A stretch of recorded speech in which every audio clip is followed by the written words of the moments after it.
Someone had expressed some concerns about the welding process and spatter and that inside the can. And that's not wrong to be concerned about. So this is going to end up being a bit of a welding lesson. I'm going to try to throw a picture up of what the weld looks like inside this can. As you can tell, these are MIG welded together. Depending on the material, the can itself, some of these are MIG welded, some of these are TIG welded. Some of them are MIG welded with stainless wire on a few of them. Specifically, Echo cans use a very high stainless content in their 409 type stainless mufflers, like 2511s and things like that. So they get a different welding gas and a stainless filler wire rather than a mild steel like this does.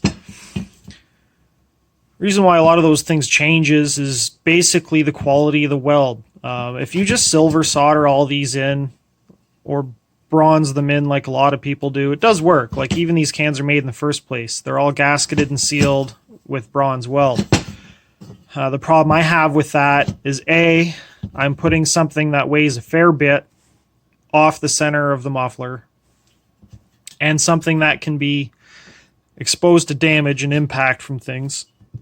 So I want something stronger that provides actual fusion in here, not just a tinning process like bronze or silver solder, because the first time you hit this real hard, well, it's hot, it'll likely crack that weld. And I don't expect people to be fixing these. I want them to just put them to work.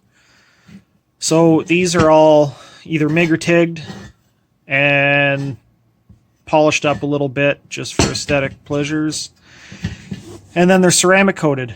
I'm going to throw an image up so you can see when these are welded to prevent spatter inside the can. They're back purged with gas. So I seal up all these holes, and there's the same inert gas, the shielding gas for welding, is flowed into the can so that you're not pumping and spraying spatter inside the can while you're welding, and then you can't remove it because it's inside the can. So there's positive pressure of a gas inside this can that prevents spatter in the first place. And with the positive pressure, if anything were to be contaminated and cause a spatter, it's going to blow it out. It costs a little bit more during that process, but it creates a better weld, certainly a better weld inside. There isn't any crystalline or anything from contaminated air on the back side of the weld that'll cause it to corrode from the inside out. All of these welds are sealed up, and then they're also ceramic coated the same as the outside of the can.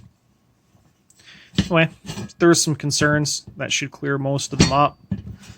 Any questions, email me or whatever. I've been pretty good this time of year getting back to people that way. Have a good one.